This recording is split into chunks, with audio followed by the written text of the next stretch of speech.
A stunning admission from the president's acting chief of staff today bolsters the case that the president leveraged a U.S. ally for political purposes. It was in a press briefing today that Mick Mulvaney said Trump froze U.S. military aid because he wanted an investigation involving a DNC server and the 2016 campaign, undercutting the president's denial of a quid pro quo with Ukraine. Specifically, Mulvaney said that aid was withheld in part because of Trump's concerns about a missing DNC server that, according to an unproven conspiracy theory, is in Ukraine and that the Ukrainian government tried to interfere in the 2016 campaign here. Here's what Mulvaney said today. Did he also mention to me in the past the corruption related to the DNC server? Absolutely. No question about that. But that's it. And that's why we held up the money. Now, there was a report. So the demand for an investigation into the Democrats was part of the reason that he ordered to withhold funding to Ukraine. The look back to what happened in 2016 certainly was part of the thing that he was worried about in corruption with that nation. And that is absolutely appropriate. Withholding the funding. Yeah. To be clear, what you just described is a quid pro quo. It is funding will not flow unless the investigation into the Democratic server happened as well. We do that all the time with foreign policy. And I have news for everybody. Get over it. There's going to be political influence in foreign policy. Now, what Mulvaney is referring to, the idea that Ukraine is holding a missing server, has been called, quote, completely debunked by Trump's own former Homeland Security director, who has also said that he personally warned Trump to drop the matter. It was one of two politically motivated requests Trump made of Ukrainian President Zelensky in July, the so-called favor that's now at the center of the ongoing impeachment inquiry. What Mulvaney said today could carry big implications for the president, and clearly alarmed, Trump's outside attorney said in a statement today the president's legal counsel was not involved in acting chief of staff Mick Mulvaney's press briefing. And then just an hour ago, Mulvaney tried to take it all back. In a new statement, he said this, quote, there never was any condition on the flow of the aid related to the matter of the DNC server. Problem is, that would seem to be a contradiction of what he said just hours earlier. Did he also mention to me in the past the corruption related to the DNC server? Absolutely. No question about that.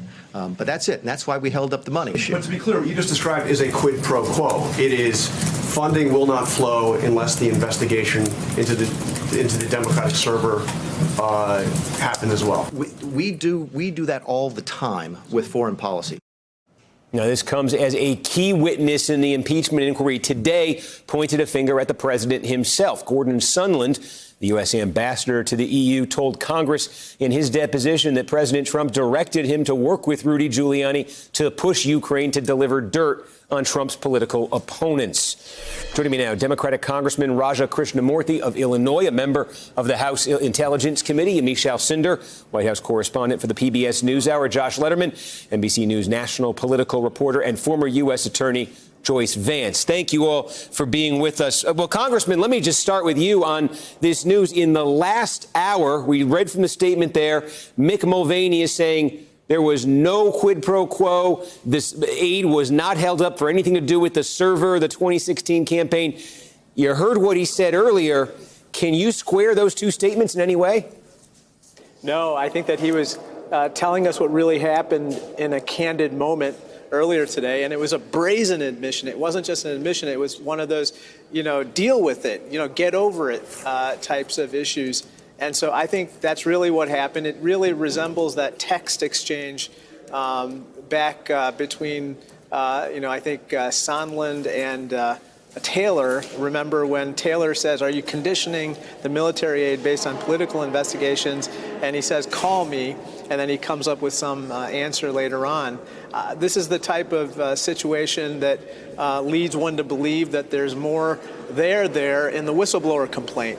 And we need to pursue this investigation as vigorously as possible at this point. Yamiche, take us behind the scenes, if you will. Was the White House ready for Mulvaney to come out and say what he did this afternoon, or did he take them by surprise with that? And then what happened between that statement this afternoon and what he's now saying tonight?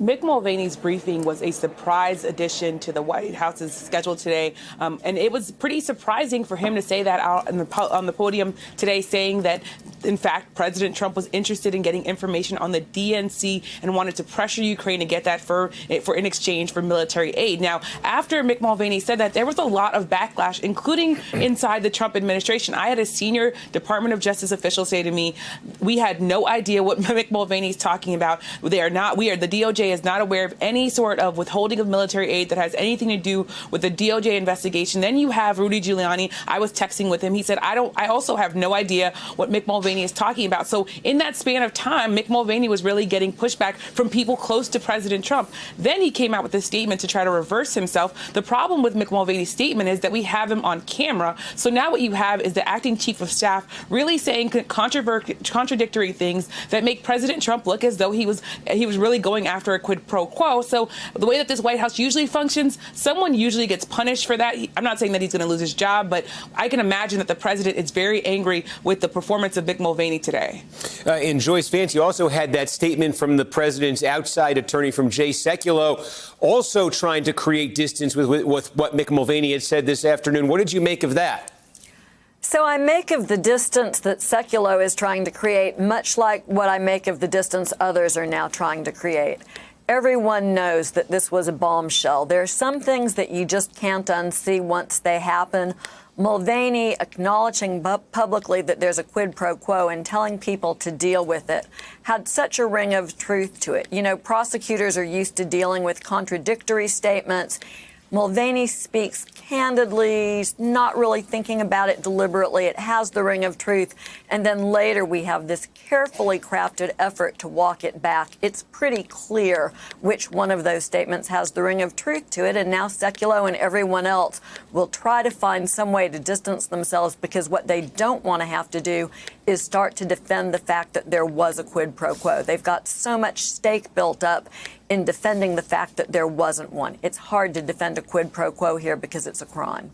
Well, Trump's push for Ukraine to investigate a discredited conspiracy theory about 2016 was the first of two requests he made of President Zelensky. The other was for dirt on Democratic frontrunner Joe Biden and his son Hunter. Yet Mulvaney tried today to strike a difficult balance, insisting that the freeze on military support was only linked to one and not the other.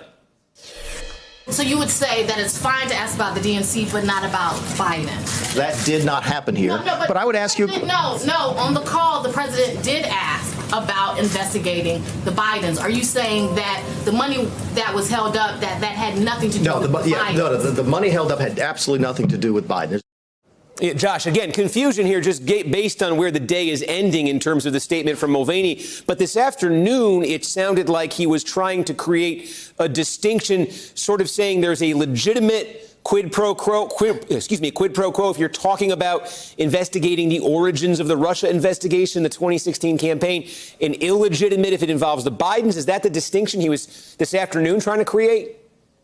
Right. I mean, let's be clear. There's only one thing that Mick Mulvaney walked back today, and that's the idea that this military assistance was conditioned specifically on looking into this DNC server and this conspiracy theory about Ukraine in 2016. But he still is not walking back the notion that restoring this military assistance was tied to getting the Ukrainians to investigate corruption. And we know from a whole parade of officials that have now been testifying before Congress that investigating corruption in Ukraine was basically a euphemism in the Trump administration for trying to dig up dirt on the Bidens, Hunter Biden, that could be used to help the president politically. We know that because Rudy Giuliani told it to a lot of folks, including Gordon Sondland, who testified today. So even with this walkback, even if you were to take Mick Mulvaney at face value that he somehow misspoke today, you still basically have Mick Mulvaney and the president, in their own words, doing most of Democrats' work for them by pretty openly acknowledging that there was a conditional transaction here that Democrats have been trying to prove. Well, in his deposition today, we were also talking about this. Gordon Sondland said that Trump asked him and others to work with Rudy Giuliani when it came to matters related to Ukraine. He described that as the president's explicit direction.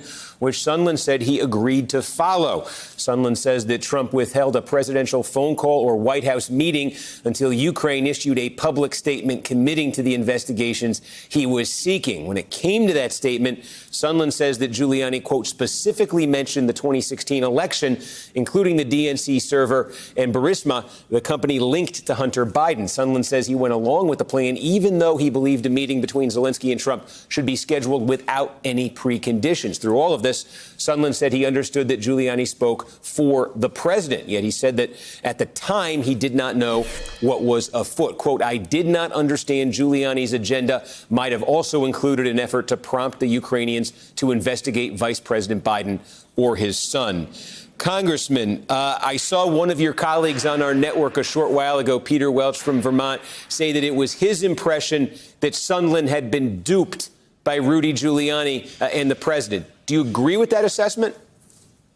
So I can't get into specific testimony, but based on his opening statement, we don't know if he was duped or otherwise, but it's true that he basically was directed to go to Giuliani, who basically was apparently calling the shots on what was required by the Ukrainian government to get a meeting and get a phone call and so forth. So I think that this is really important because all along we've been saying that Giuliani appears to be running a shadow foreign policy.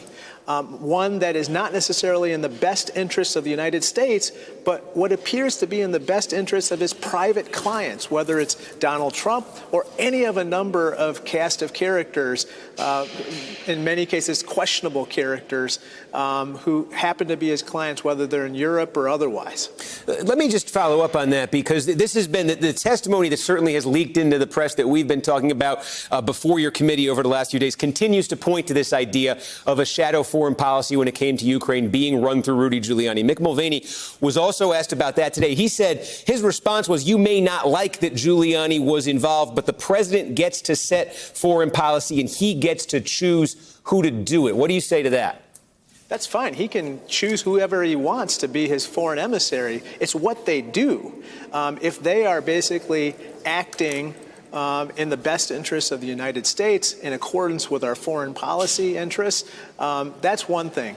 But if they are acting not in the public interest, but in favor of an individual or a client at the expense of the public interest, that's another altogether. So, for instance, with regard to Ambassador Ivanovich, he publicly was trying to get rid of this ambassador.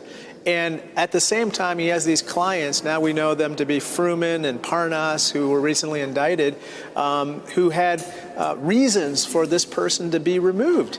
And so this is very bad, to say the least. It's very disturbing, and it just prompts us to ask more questions and interview more witnesses and review more documents.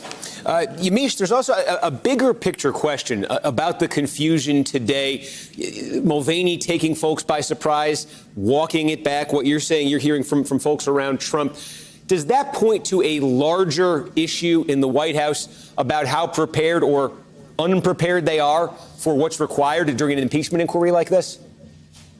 Well, the White House has really been trying to develop its impeachment inquiry strategy, but they haven't really settled on anything. At one point, they were trying to hire former Congressman Trey Gowdy. Then the president was surprised by the fact that he couldn't start until January, which is going to be well into the impeachment inquiry. So what you have is a White House that's still really trying to formulate itself. And I've been talking to attorneys that worked for Bill Clinton back when he was going through an impeachment inquiry and an impeachment process. And they said that White House had a very clear strategy. They hired outside lawyers. They had a messaging strategy. They also made sure that Bill Clinton wasn't really thinking about the impeachment inquiry, that they were trying to keep him really busy with other work. What you have is President Trump really laser focused on this and everyone around him really trying to defend him. But what you see today is Mick Mulvaney trying to defend the president, but then really making this surprising announcement that the president was trying to withhold military aid from Ukraine because he wanted them to look into the DNC. So because of that, you have a really scattershot strategy that seems to at least not be working for the White House very well. well. But of course,